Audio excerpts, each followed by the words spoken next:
Hello, everyone. Welcome to Real Deal Clips, Bahamas. This is clip number 319. This is chapter 1 of the Citizen Sovereign Wealth Fund legislation. Chapter 1, the Permanent Distribution Subfund. In detail.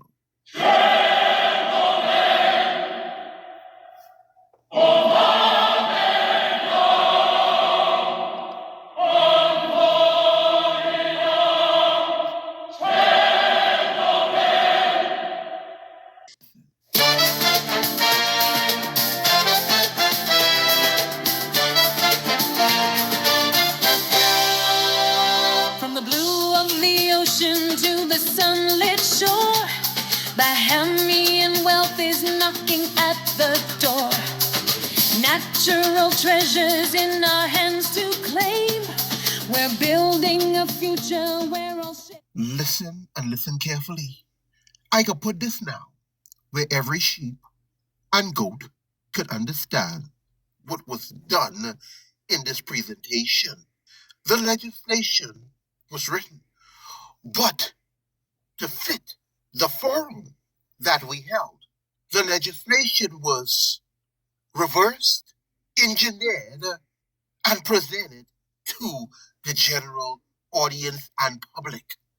What you are hearing is the legislation.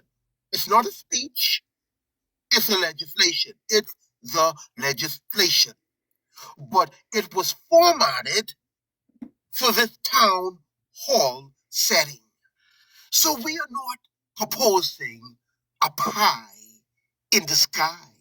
We're making no promises. This is not a manifesto. This is legislation. Let's continue. At this time, we are going to invite Mr. Ricardo Thurston, who is a licensed stockbroker and an investment analyst. Mr. Thurston is no stranger to the conversation of natural resources and carbon credits. Ladies and gentlemen, I present to you Mr. Ricardo Thurston.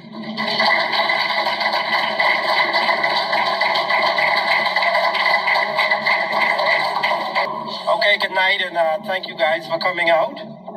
Let's start with a brief history on sovereign wealth funds. So, as we can see, we have over 100 sovereign wealth funds around the world, and they have asset values in the amount of $9 trillion. That's trillion dollars. And 45% of that $9 trillion comes from natural resources. These are real numbers. Anybody could go and do the research themselves to confirm this information.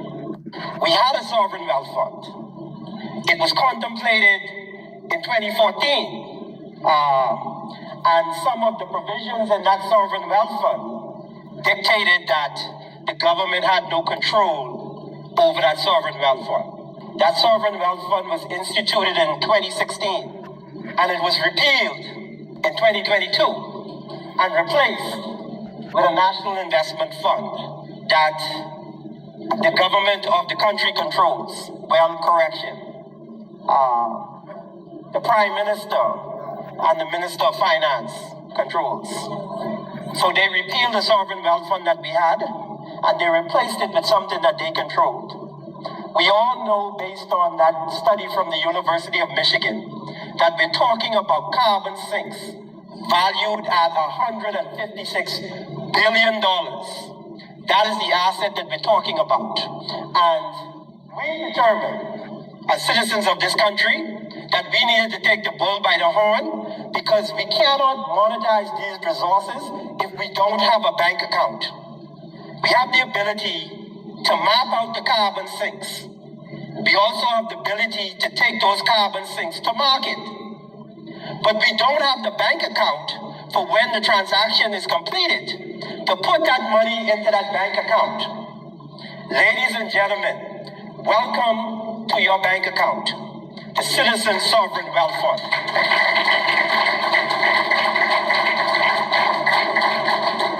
This is the bank account that unlocks and transforms every single citizen's, it touches your life, but it also touches the length and breadth of the Commonwealth of the Bahamas. Every single citizen in the country will be affected by this if we are able to follow through and have this legislated into law.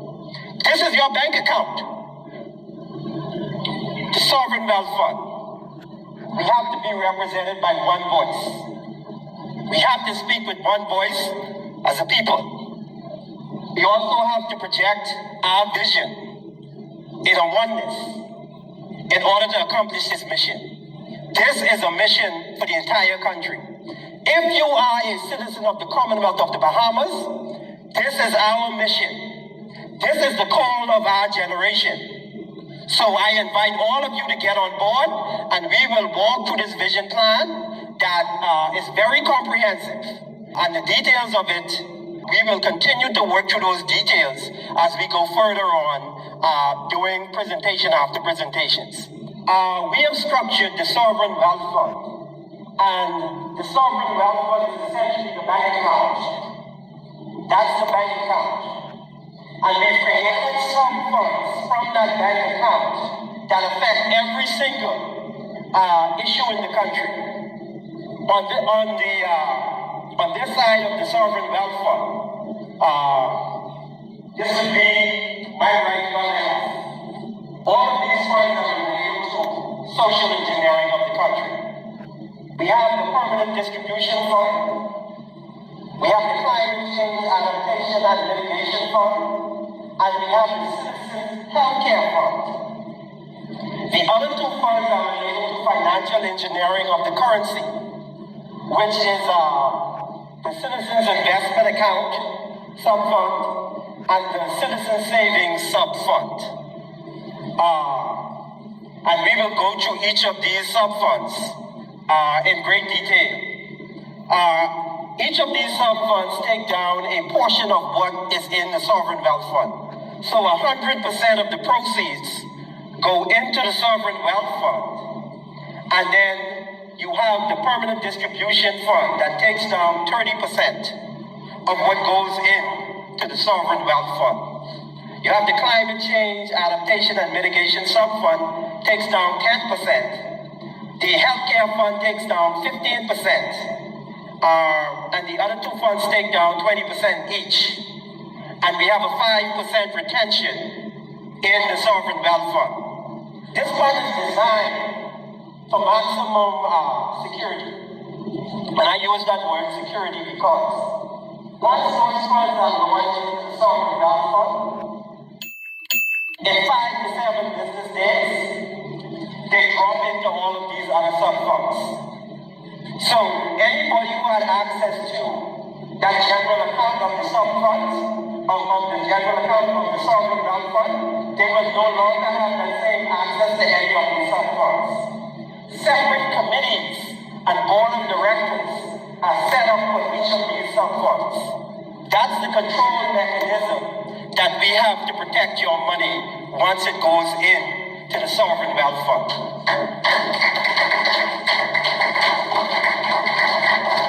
And it's important to reiterate that sovereign wealth funds operate outside of government.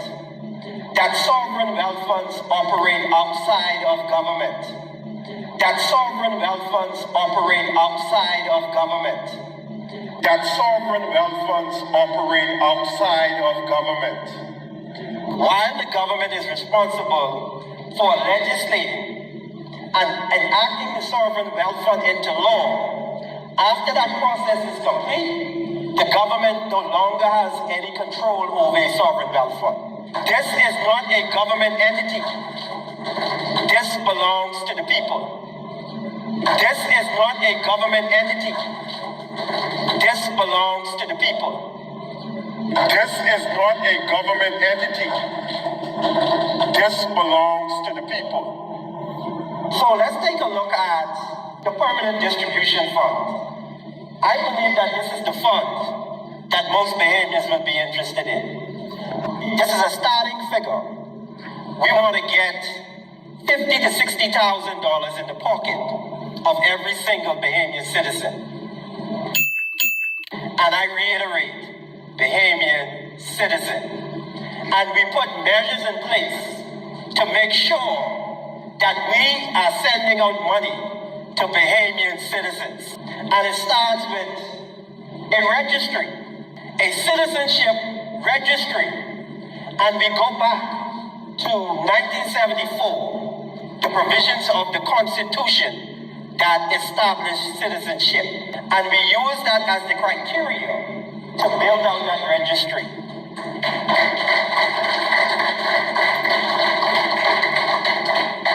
Every single citizen that wants to participate in the Sovereign Wealth Fund and receive benefits from it, they have to come and register and meet that criteria for citizenship.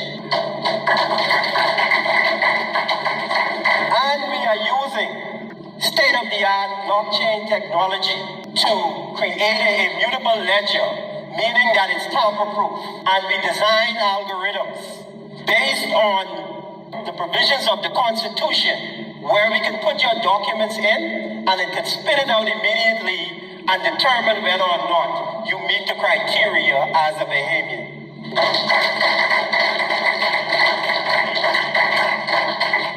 So when you receive your Citizen Sovereign Wealth Fund payment, 10% of what you receive go into an individual investment account. 10%. And that individual investment account is controlled by you, the citizen. This isn't something like national insurance where all the money is pooled. Those funds are lodged onto your account and you control how you want to invest those funds. But you cannot access those funds until you turn a certain age. And that is designed to protect Bahamians from themselves. You will never ever go broke.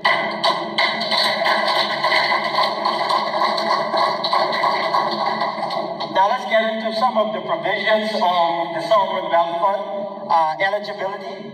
Well, you know you have to meet the criteria for citizenship based on our citizenship registry. Those are some of the conditions. You have to be over 18 to be eligible. You have to be an adult. We'll go on. We have a junior investment account for citizens between the ages of 5 and 18. So if a full-fledged participant in the fund is receiving $60,000 a year, on the junior account, they will be getting 10% of that. And that junior account operates like an individual investment account.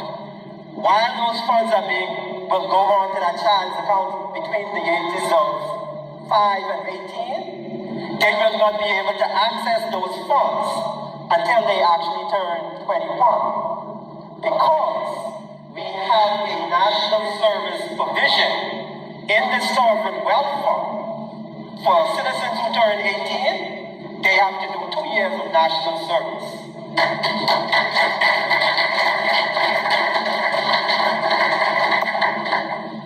And in the other fund, you will see we've set up an academy that puts them, that sets up the next generation for the next leg of the journey. But that's the other fund to get into that. The eligibility in terms of national service also applies to citizens under the age of 55. Now this is negotiable in terms of what you want as citizens. The age could be 60, it could be 50, it could be 55. We took caution and we took it in the middle and we said 55. But there is a provision, if you are under 55 and you are participating in the Sovereign Wealth Fund, you have to do 60 to 90 days of national service. We will build out those programs and they will involve civic responsibilities in the community, developing your own community. you would have to devote time to that, and it'll be in a structured program to develop some of the communities over the hill.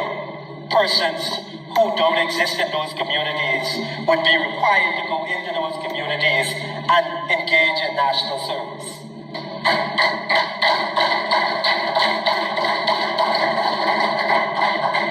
Now let's get into some of the prohibitions that make you ineligible to participate in the Sovereign Wealth Fund. Well, if you are deceased, you can't participate. you can't participate if you are deceased. So that's a prohibition. If you are arrested and imprisoned, your portion of the Sovereign Wealth Fund will be garnished and given to the government to pay for your imprisonment.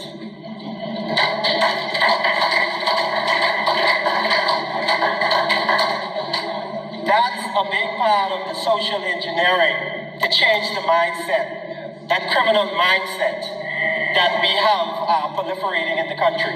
Now, the criminal mind can decide that they can be free and get $60,000 a year, or commit a crime and have your portion of that sovereign wealth fund garnished and given to the government to pay for you to sit up in prison for whatever your prison term is. So committing crime will have double penalties. So we're looking to socially engineer that mindset. A significant thing about the sovereign wealth fund is that you will not be able to use your sovereign wealth fund as collateral to get a loan. You will not be able to do that. We will not have a financial institution coming after your patronage in the sovereign wealth fund. They will have no access to that. So whatever arrangements you make with your lending institution, you will not be able to use your sovereign wealth fund patronage to collateralize a loan.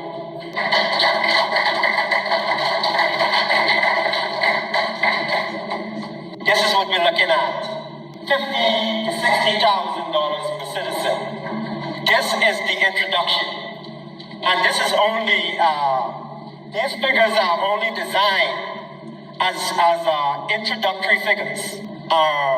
The patronage can be much more, but when we get into the financial engineering of the currency, we'll explain to you how we can turn this $50,000 into $200,000 worth of spending power by financially engineering the currency. So you'll be getting $50,000, but when you do the conversion, you'll be able to go in America and you can get $200,000 worth of spending power from that $50,000 after the financial engineering portion is done. We will employ blockchain technology, as I mentioned, to make sure that that citizenship registry is immutable. If you become a minister of the government, you can't decide that your good friend can now be a citizen, and you will go and tamper with the registry. It's impossible. I can't even, if I control this, if they put me in charge of this, I can't go and take one of my friends who's not a Bahamian and decide that I want to enter them into this registry. It can't happen. So we are protecting Bahamian citizenship, and we are placing a value to it. And we expect every citizen in the country to engage in policing this. We also have a few surprises coming on in the next sub-fund. This is the Junior Individual Investment Account. And this is designed to engage in social engineering at the earliest stage of a child's development. So, from the age of 5, every single Bahamian child will have an individual investment account.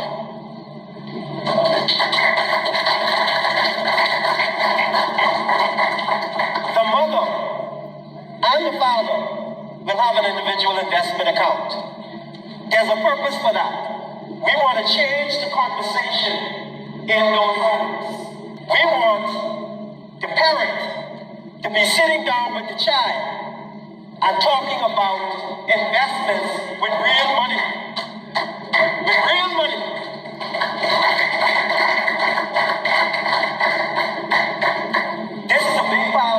social engineering in terms of changing the mindset and building out a different mindset for another generation. And we will continue the social engineering as we go on in the presentation. I'll be honest with you, my listening audience. The document that Stop the Steal have in hand, the legislation that needs the approval of the Bahamian people, it is far superior to anything the Americans will produce. Mark my words. The document we have in our hand, it is a divine piece of legislation that, as it were, written by the hand of God. It is divinely inspired.